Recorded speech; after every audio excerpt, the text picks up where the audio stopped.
Hello everyone. In today's topic we are discussing ratio, proportion, average and partnership. या टॉपिकमध्ये ratio, average, age, partnership या related problems विचारले जातात. पहिला problem बघूया आपण. बी is 3 years older than A. B is also 3 years younger than C. 3 years hence, the respective ratio between ages of A and C will be 4:5. What is sum of present ages of A, B, C? A, B, C 3 मित्र आहेत. त्या 3 मित्रांमधल्या रेशोचा reference आपल्याला इथे दिलेला आहे. तर पहिलं वाक्य आहे बी इज 3 years ओल्डर दॅन ए, म्हणजे बी हा मोठा आहे एपेक्षा किती वर्षांनी, तर 3 वर्षांनी. याचाच अर्थ B is equal to A plus 3. B is also younger than C, किती वर्षांनी, तर 3 वर्षांनी, म्हणजे B plus C equal to B plus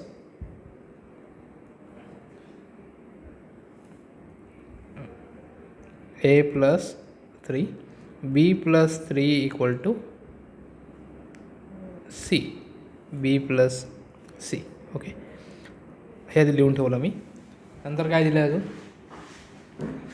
दर 3 years hence. 3 years hence means after 3 years. 3 years hence means after 3 years. 3 वर्षांनी respective ratio between the ages of A and C.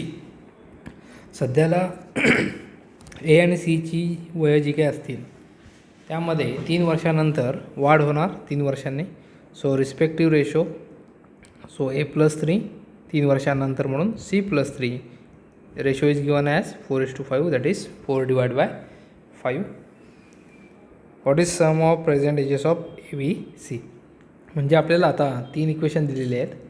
या 3 इक्वेशनवरून आपल्याला ए, बी, सीची व्हॅल्यू काढायची आहेत. 3 equations in 3 unknown variables. It can be solve. Okay, आता ए आणि सीला आपण बीमध्ये लिहूया. एची व्हॅल्यू काय आली, A is equal to B minus 3, A equal to B minus 3 plus 3 divide by what is C. C is B plus 3 equal to 4/5. म्हणजेच B divide by B plus 6 equal to 4/5. हे जर का तुम्ही solve केलं तर 5b equal to 4b plus 24, that is B equal to 24. Okay, हे झालं बीचं वय. त्याच्यावरून एचं वय तुम्ही सांगू शकता. A is equal to B minus 3, that is 21, and C is B plus 3, that is 27. What is question is what is sum of present ages of A, B, C. म्हणजे तिघांची आपल्याला फक्त ॲडिशन करायची आहे. ही ॲडिशन येते 24, 21, 27, which is 72. Okay, सोपे problem असतात. If profit of ₹6,000 is divided between A, B and C in the ratio 4:5:3. म्हणजे रेशो दिलेला आहे A, B, C 4:5:3. What is total? Total profit is 6,000 rupees. What is difference between shares of B and C? म्हणजे आपल्याला बी आणि सीच्या प्रॉफिटमधला difference काढायचा आहे. म्हणजे आधी मला बीचा प्रॉफिट काढायला लागेल. बीचा इंडिव्हिज्युअली प्रॉफिट इन रुपीज काढायचा झाला तर काय करेल, बीचा रेशो आहे 5, सम ऑफ ऑल रेशोज मीन्स 4 + 5 + 3. हा जो काय येतो त्याला इंटू टोटल प्रॉफिट इज 6,000. कारण 6,000मधलाच हा प्रपोर्शन असणार आहे. हा प्रपोर्शन आहे 5/12. हा झाला प्रपोर्शन बीचा. तर हे जर का तुम्ही कॅल्क्युलेशन केलं तर हे येईल 2500. सिमिलरली सीचं कसं करणार, 3/12. हा झाला प्रपोर्शन 6,000तला. So 3/12 is 1,500. ओके, आपल्याला विचारलं बी मायनस सी. ना what is B minus C, 25 1500 minus 1500 is obviously 1000 rupees. Okay, प्रश्न खूप सोपे असतात याच्यावरचे. 3 मित्र आहेत, Jagmohan, Rupal, Pandeji jointly hired a video cassette for rupees 350. So total money is what? Total is 350 rupees. If they use Jagmohan, Rupal and Pandey 6 hours, 12 hours, 10 hours. Okay, मग हे ratio दिले आहेत. कोण किती तास वापरतो आहे? 6 तास, 10 तास, 12 तास. Okay, what is share of Pandeji for rent? सोपं आहे. पांडेजीचा रेशो आहे 12/6 + 10 + 12. याला टोटल फी किती आहे? 350. पांडेजीचा शेअर आला 12/6 + 10 + 12. So 16 is 12 is 28 × 350. आता हे यार का कॅल्क्युलेशन करून बघितलं. 6, 14, 3, 7, 7 5 35, 50. सो पांडेजीचा शेअर झाला 150 rupees. ओके,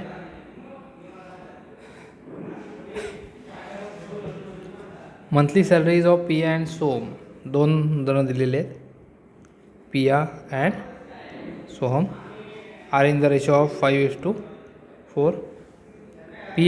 पियाचे त्याने इंडिव्हिज्युअल दिलेले आहेत. Piya from her monthly salary 3/5 give to her mother. 3/5 give to her mother. सिस्टरला 15%. सिस्टरला 15%. लोनला 18%. रिमेनिंग अमाऊंटने ती शॉपिंग करते. सो शॉपिंग पर्सेंटेज न देता त्यांनी अमाऊंट दिलेले आहे 2100. Okay, what is monthly salary of Soham? तर आता आपल्याला माहिती आहे टोटल पर्सेंटेज हे 100% असतात. त्याच्यावर आपण हे जे टोटल डिस्ट्रीब्युशन आहे, mother plus sister plus lone plus shopping, हे टोटल असणार आहे 100%. ओके, सो 3/5ला आपण कन्वर्ट करूया. 3/5ला पर्सेंटेजमध्ये येतात 60%. ओके, सो 3/5च्या ठिकाणी आपण येणार 60%. आता या सगळ्यांची ॲडिशन किती आली पाहिजे? 100%, म्हणजे आपल्याला शॉपिंगचे पर्सेंटेज मिळतील. So 15, 75, 75, 15, 90. So this is 93. This total addition is 93. So इथे 60% येणार. आता 7% is equal to 2100. Okay, 7% is equal to 2100. आता टोटल सॅलरी पिया आणि सोहमचे त्यांनी रेशो दिलेले आहेत. सो पियाची टोटल सॅलरी आपण ॲज्युम करूया 5x आणि सोहमची टोटल सॅलरी आपण ॲज्युम करूया 4x. ओके, आता हे जे शॉपिंगचे 60% आहेत, हे जे शॉपिंगचे 60% जी पिया खर्च करते, हे कशावर खर्च करते? तर तिच्या सॅलरीमधून खर्च करते. म्हणजे 7% कोणाचे? तर 5xचे. ही अमाऊंट किती येते? 2100. हे कॅल्क्युलेशन आता आपण करूया. हे कॅल्क्युलेशन येईल. सो 7/100 हे कॅल्क्युलेशन जर का आपण केलं, 7 त्रिक 21, 300, 5 60, 60. सो एक्सची व्हॅल्यू आली 6. ह्याच्यावरून आपल्याला सोहमची व्हॅल्यू त्याने विचारलं आहे. What is monthly salary of Soham? सोहमची सॅलरी आहे 4x, that is 4 × 6000, that is 24,000.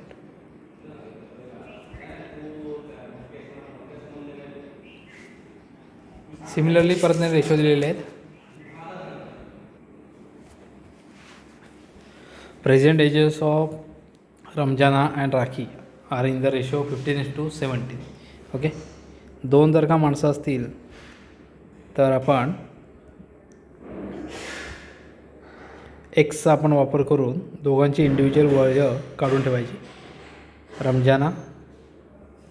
रमजानाचं वय आपण ॲज्युम करूया 15x आणि राखीचं वय आपण ॲझ्युम करूया 17x after 6 years. Okay, after 6 years ratio between the ages of Ramzan and Rakhi. So रमजानाचा एज आहे 15x. After 6 years age will be 15x + 6 and Rakhi's age will be 17x + 6. Ratio is 9:10.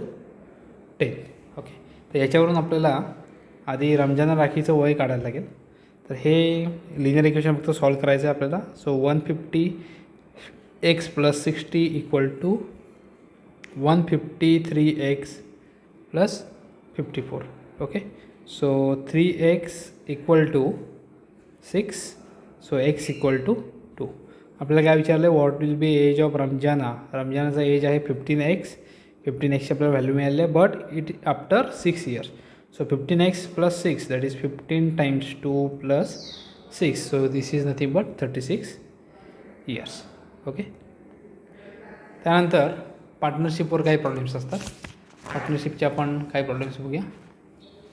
हे problem solve करताना काही tricks आहेत. A and B started a business by investing 17,600, B 12,800. After 4 months from the start of business, C joined them with a certain amount. Now this amount is not defined, so let it be X. Okay, so this is total amount of invested. After that, after 4 months from the start of business, means what is duration for individual. Okay, annually त्यांनी calculate करायचं आहे. So इथे 12 months, इथे 12 months, इथे 8 months. Okay, this duration is in months. If total annual profit earn by them is 36080. Total annual profit. आता इथे त्यांनी कोणी कोणी किती किती अमाऊंट इन्व्हेस्ट केले हे दिलेलं आहे, प्रत्येकाचं ड्युरेशन दिलेलं आहे, आणि त्यानंतर टोटल ॲन्युअल प्रॉफिट किती झालेलं आहे हे दिलं आहे. ओके, तर याच्यामध्ये आपल्याला रेशो ऑफ प्रॉफिट काढावं लागेल. याच्यामध्ये आपल्याला रेशो ऑफ प्रॉफिट आधी आपल्याला काढावं लागेल. रेशो ऑफ प्रॉफिट कसा काढायचा, तर या दोघांचं फक्त मल्टिप्लिकेशन घ्यायचं. 17,600 × 12 = 12,800 × 12 = 8 × x, that is 8x. Okay, तर आता आपण जर का 8ने सगळीकडे डिवाईड केलं तर इथे येतो आहे 16,000. ठीक आहे, 8,600. हे कॅल्क्युलेशन जर का आपण केलं तर 12 × 2200, 1600 × 12 × x हा झाला रेशो ऑफ प्रॉफिट. हे कॅल्क्युलेशन फायनली येईल 6400, 19200 × x हा झाला रेशो ऑफ प्रॉफिट. आता out of which C share is 11,000. सीचा शेअर त्यांनी 11,000 दिलेला आहे, बरोबर, आणि सीसाठी आपल्याला रेशो पण मिळालेला आहे.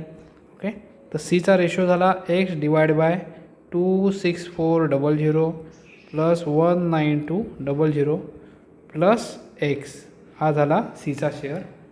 टोटल अमाऊंट किती आहे, टोटल अमाऊंट आहे 36080, आणि ही झाली शेअर, हे झाला रेशो, ही झाली टोटल अमाऊंट, आणि सीचा शेअर किती आहे तर 11,000. सीचा शेअर आहे 11,000. तर याच्यावरून आपल्याला एक्सची व्हॅल्यू आता आपल्याला काढायला लागेल.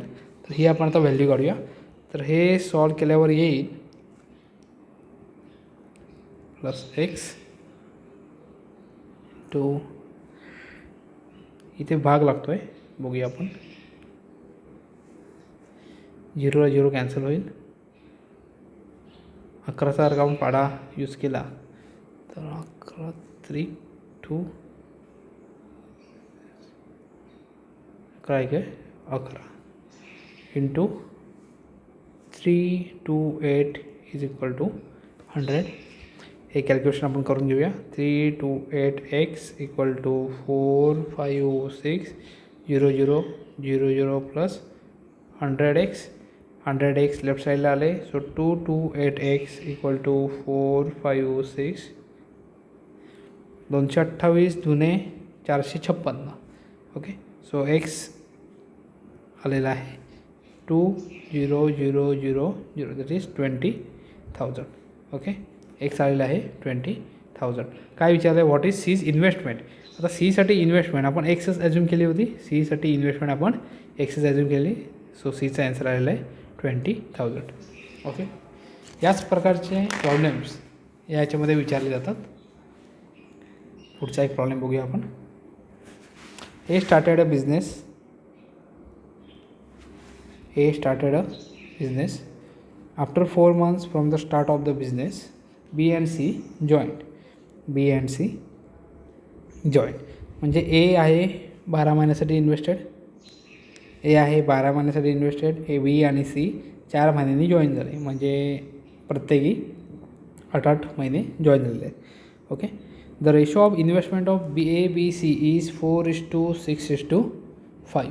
दिस इज रेशो ऑफ इन्व्हेस्टमेंट. पहिल्या याच्यामध्ये त्यांनी इन्व्हेस्टमेंट अमाऊंट दिली होती, आता रेशो ऑफ इन्व्हेस्टमेंट दिली आहे. आता ह्याच्यावरून ratio of investment into duration जर का केलं तर आपल्याला रेशो ऑफ प्रॉफिट मिळतो. बरोबर. तर हे जर का तुम्ही कॅल्क्युलेशन केलं 4, 12, 48 दिस इज 40. हे अजून जर का आपण सॉल्व करून घेतलं 8चा भाग प्रत्येकाला जातो आहे. This is ratio of profit. Okay, तर काय काय दिलं आहे बघूया. If A's share in annual profit was 250 more than C. म्हणजे एजचा प्रॉफिट हा जास्त आहे सीपेक्षा कितीने, 250ने. So A equal to C plus 250. What was total annual profit earn. What was total annual profit earn. तसं तो जो टोटल प्रॉफिट जो आहे त्याला आपण एक्स ॲज्युम करूया. टोटल प्रॉफिट जो आहे त्याला आपण एक्स ॲज्युम करूया. प्रत्येकासाठी आपल्याला कॅल्क्युलेशन करावं लागेल. प्रत्येकासाठीपेक्षा ए आणि सीसाठी त्यांनी इक्वेशन दिलेलं आहे त्याचाच आपण आता वापर करूया. तर एसाठी प्रॉफिट आहे 6 रेशो बघूया 6 + 5. यांची आपण ॲडिशन करून ठेवूया. 6 + 6 + 5 इज 17. सो इथे एजसाठी रेशो आला 6/17 into x. Okay, that is 6x/17. Similarly सीसाठी रेशो येईल. सीचा रेशो आहे 5/17 into x that is 5x/17. आता ह्या ज्या दोन व्हॅल्यू आलेल्या आहेत ए आणि सीच्या ह्या आपण ह्या इक्वेशनमध्ये सबस्टिट्यूट करूया. So 6x/17 is equal to 5x/17 plus 250. ही टर्म जर का या साईडला गेली तर 6x - 5x is x divide by 17 equal to 250.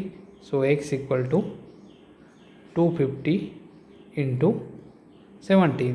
This multiplication will be 4250. Okay. So question काय आहे, what was total annual profit earned. आता टोटल प्रॉफिटलाच आपण एक्स ॲज्युम केलेला आहे. बरोबर. टोटल प्रॉफिटलाच एक्स ॲज्युम केलेला असल्यामुळे आपला एक्स झालेला आहे 4250. ओके, 2 टाईपचे प्रॉब्लेम ह्याच्यात मी विचारले जातात. एक पार्टनरशिपवरचा हा. पार्टनरशिपमध्ये अशा प्रकारे आपल्याला प्रॉब्लेम सॉल्व करावा लागतो. इन्व्हेस्टमेंट दिलेली असते किंवा इन्व्हेस्टमेंटचा रेशो दिलेला असतो. त्यानंतर ड्युरेशन दिलेली असते. त्याच्यावर आपल्याला रेशो ऑफ प्रॉफिट काढावा लागतो आणि इंडिव्हिज्युअल प्रॉफिट मोस्टली विचारतात. ओके, आणि हे झाले फक्त रेशोचे प्रॉब्लेम. तर आफ्टर 6 इयर्स, बिफोर 6 इयर त्यांच्या एजसाठी त्यांनी रेशो दिलेला आहे. तर तो रेशोचा वापर करायचा, इक्वेशन सॉल्व करायचे, व्हेरिएबल किती आहेत हे बघायचे, त्यानुसार आपल्याला ॲन्सर काढता येतं. Okay, thank you.